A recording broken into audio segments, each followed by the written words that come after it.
আছে 38, তার সাথে 1.5 যোগ 39, 39.5, আমি 40 ধরলাম। ঠিক আছে। আচ্ছা এবারে নেবে পুট। পুটটা হচ্ছে 5.5, ডিপ গলার জন্য পুট 5.5, কাফাই 2। সামনের গলা নেবে 6.5,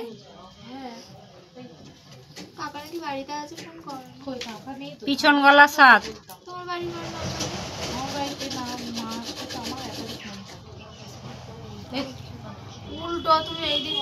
আচ্ছা এবারে নেবে পুট 5.5, মোহরার পয়েন্টটাও নেবে 5.5। এবার ছাতি কত আছে এটা? 34। ছাতি 34 হলে তোমার হবে কত? 8.5। 4 দিয়ে ভাগ করবে। ছাতিকে 4 দিয়ে ভাগ করলে হচ্ছে 34, 8.5, তার সাথে 2 যোগ 10.5।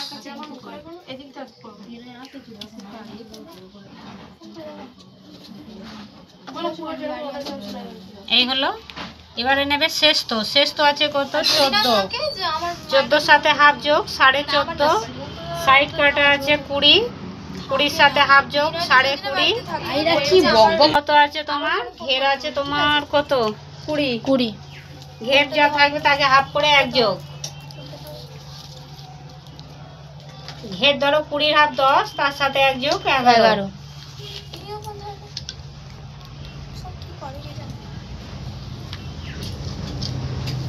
এই হলো। এবারে নেবে শেষতর উপর থেকে কোমর, সিটের ওপর থেকে সাইড কাটার উপর থেকে সিট।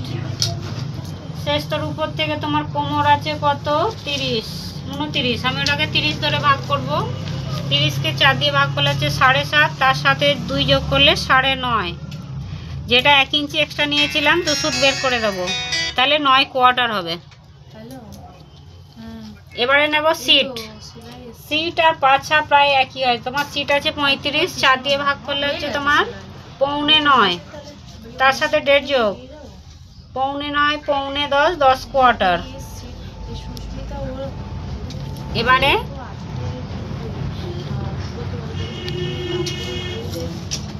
স্কেল দিয়ে এই পয়েন্টগুলো এবারে যোগ করে দেবে।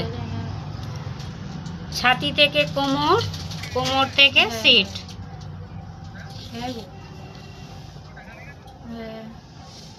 এবারে এই পয়েন্ট থেকে দেবে, সিট থেকে ঘেরের পয়েন্ট যাবে।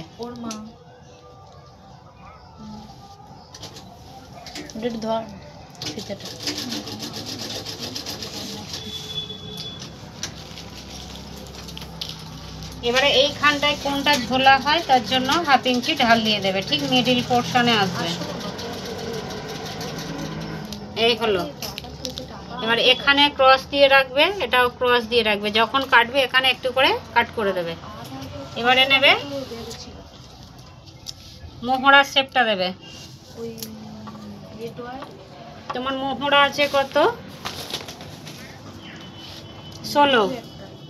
16-র হাফ এখানে দেখবে কাঁধের জন্য 1/2 ইঞ্চি বাদ দেবে, দিয়ে এবারে 16-র হাফ হবে 8, আর এখানে 1.5 নেবে। তোমার পাক্কা 1.5 ইঞ্চি চলে আসছে, মানে এটা পারফেক্ট হয়েছে। তাছাড়াও এটা শেপ দেওয়ার পরও এটা এইভাবে একটু নামিয়ে দেবে, এটাতে দিলে শেপটা সুন্দর হয়। এরপরে কি করবে? গলার শেপটা। সামনের গলা যদি গোল করো এইভাবে গোলের শেপ দিয়ে নেবে, সামনে পিছনে। এই হয়ে গেল। চৌকো কাটলে এই দুটো কেটে দিলে হয়ে গেল। তাহলে চুড়িদার কমপ্লিট ড্রয়িং।